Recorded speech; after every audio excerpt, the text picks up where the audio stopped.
नगर पंचायत रामपुर के लोगों के लिए नेता कह लीजिए या भाजपा के लिए एक समर्पित कार्यकर्ता कह लीजिए सुरेंद्रनाथ त्रिपाठी जी, जिन्हें कि लोग प्यार से नेताजी के नाम से जानते हैं। प्यार से क्या, हम इनके त्यागों की जो परिभाषा है वो परिभाषा बन गई नेताजी। तो और भाजपा को यहाँ से, जैसा कि पहली बार ये नगर पंचायत रामपुर बना है, नया निर्मित हुआ है, तो यहाँ पहली बार भाजपा को अपने नेतृत्व में यहाँ से जीत दिलाने का भी जिम्मेदारी इनके ऊपर है। तो आइए इन तमाम मुद्दों को लेकर हम सीधा जुड़ते हैं सुरेंद्रनाथ त्रिपाठी नेताजी से।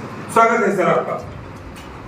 बहुत बहुत धन्यवाद सर। सर्वप्रथम तो मैं आपके चैनल के माध्यम से आप सबको धन्यवाद देना चाहूँगा और नगर पंचायत से जुड़े हमारे जितने भी भाई मित्रगण, हमारी माताएं बहनें तथा बड़े बुजुर्ग सभी देवतुल्य जनमानस को हम प्रणाम करते हैं और उनसे स्नेह प्यार और आशीर्वाद के हम हमेशा आकांक्षी हैं और हमेशा आकांक्षी रहेंगे। मैं आपको बता देना चाहता हूं आपके चैनल के माध्यम से सभी नगरवासियों को कि बात सही है, हमारी सरकार की उपलब्धियां इतनी हैं, हमारी सरकार इतनी काम की है कि हर व्यक्ति के ज़बान पर यह रहता है कि हमेशा भाजपा सरकार जो है हमारे बीच रहे और भाजपा सरकार से हम लाभान्वित होते हैं।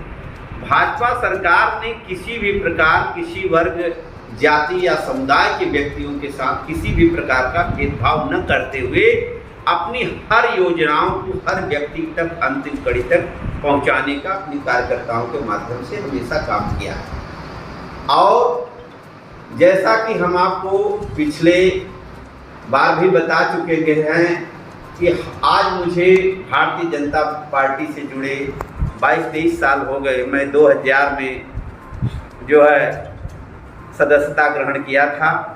इसके पहले मैं 1998 में अखिल भारतीय विद्यार्थी परिषद से चुनाव लड़कर विजयी घोषित हुआ था और छात्र संघ का अध्यक्ष रहा। तो तभी से हमारे जेहन में भारतीय जनता पार्टी के लिए हमेशा मैं अपनी अंतिम आकांक्षाओं को भी भारतीय जनता पार्टी के माध्यम से ही लोगों के बीच पहुंचाने का प्रयत्न और काम करता हूं। हमेशा आपको जैसा कि विदित है, सारे भाइयों को भी विदित है कि मैंने रामपुर नगर पंचायत में रहकर अपना तन मन धन और जीवन समर्पित करके लोगों का स्नेह प्यार और आशीर्वाद पाने का हमेशा काम किया। ऐसा कोई भी वर्ग, समुदाय, जाति का व्यक्ति नहीं हो जो हमारे पास आया होगा और मैं उसके काम के लिए अग्रेसिव न हुआ हूँ, उसके काम के लिए उठकर आगे न आया। कहीं वह जाति पात या कोई भेदभाव या वर्ग समुदाय की बात नहीं है। और आज के डेट में मैं मानवाधिकार सहायता संघ प्रदेश कार्यकारिणी में प्रदेश महासचिव के पद पर कार्यरत हूँ और वह भी उद्देश्य यही है कि मानव के अधिकारों की रक्षा करना।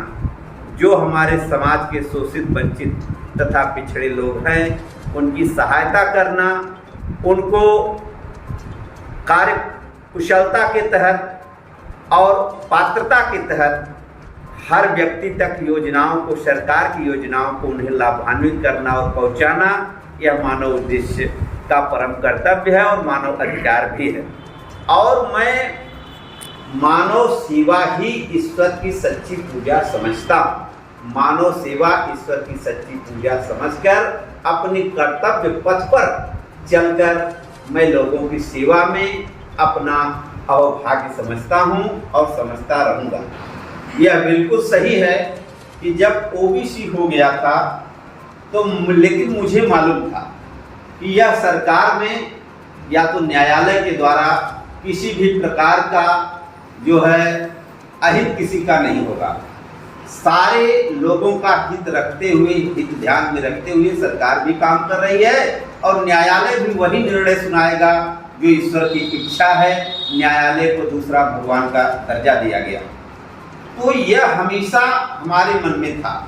जब ओबीसी सीट हो गया था तो सारे प्रत्याशी जो ओबीसी वाले थे सिर्फ वही टहल रहे थे। एक मैं ही ऐसा प्रत्याशी था जो कि सिर्फ सामान्य श्रेणी में ही चुनाव लड़ सकता हूं। अनारक्षित होने के बावजूद भी मैं वैसे चल रहा हूं, और जब हमारा जो है ओबीसी खाते में सीट चला गया था तब भी मैं वैसे ही पूरी तन्मयता से समर्पित होकर क्षेत्र में रहता था, और आज भी रह रहा हूं और कल भी रहूंगा। यह आपको मैं बिल्कुल आपको विश्वास दिलाता। और अगर ओबीसी भी रहा होता तब भी मैं उसका स्वागत करता। मैं चाहता था कि अगर ओबीसी सीट हो जाए तो ओबीसी में भी मैं अपने सारे मतदाताओं से जाकर, आज भी यही कहता हूं, कल भी यही कह रहा था और कल तक यही कहता रहूंगा कि चाहे वह सपा का कैंडिडेट हो या बसपा का कैंडिडेट हो या भाजपा का कैंडिडेट हो या निर्दल कैंडिडेट हो, उसमें आप ईमानदारी का बीज अगर अंकुरित है तभी मतदान कीजिए। अपनी कसौटी पे रखे परखिए। ईश्वर ने हर व्यक्ति को, हर मतदाता के अंदर एक अच्छी कसौटी दिया।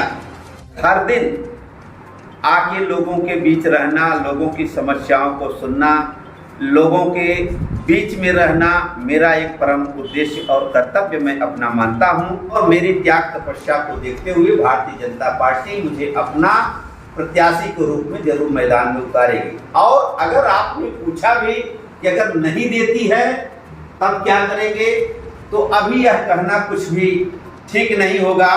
भरोसा पल का नहीं तो कल का, आप जानते हैं। उस समय मैं अपना निर्णय बताऊंगा और आपको जरूर सुनाऊंगा कि आखिर होना क्या चाहिए।